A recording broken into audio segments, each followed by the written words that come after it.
Today's video is gonna save you a ton of time and energy and mental stress. We're looking at how specific does your training need to be? Because quite honestly, a lot of folks out there are agonizing over the little details in their workout programs that probably don't even matter.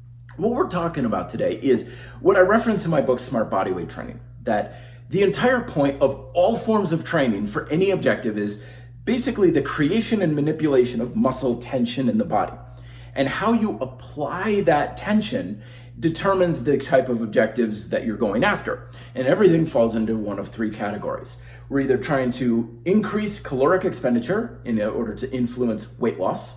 We're trying to stimulate muscle growth by increasing the work capacity of the muscle. So basically, how hard are your muscles working? And then we're trying to improve the technical proficiency of how well we use our bodies for a functional purpose, so as sports performance, or I want to walk without knee pain or whatever. So we're either trying to do, build, or burn.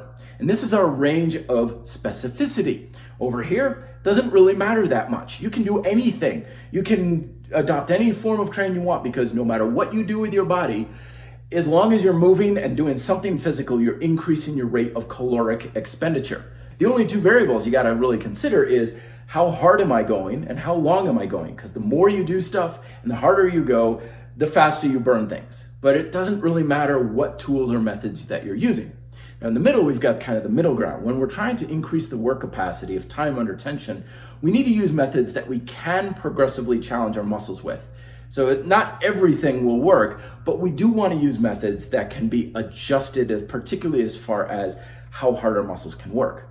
But again, there's a lot of versions and variety in what we can do. We could do with free weights and machines and calisthenics and bands. We could do a ton of different stuff. So as long as you're taking your elbow and saying, work hard at this motion, you'll build a bigger bicep, regardless of how or why that elbow is bending. And over here, we have more specificity. So if you want to improve your technical proficiency and your functional abilities, that's where you need to dial in and challenge those specific abilities. And they can be different for everybody. And even if you're after the same objective, like if we're both trying to become better runners, we may need to become better runners different ways. Like you may have to work on your gait and I may need to work on my explosive power or whatever, because you need to get dialed in on the details specifically on what you need.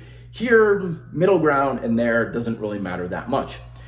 Now, there's one caveat to this, and that is the details, particularly on these, probably don't matter very much unless they matter to you. But only you can answer that question for yourself. Like, what method do you use for challenging your muscles' work capacity?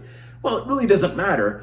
But if you have preferences, or you only have resources for certain equipment, or there's certain things that you can only do because of physical limitations, then that stuff matters, yes. I hope that really answers some questions for you, gives you something to think about this weekend. Let me know questions down below. I'll talk to you later. Till then, be fit, live free.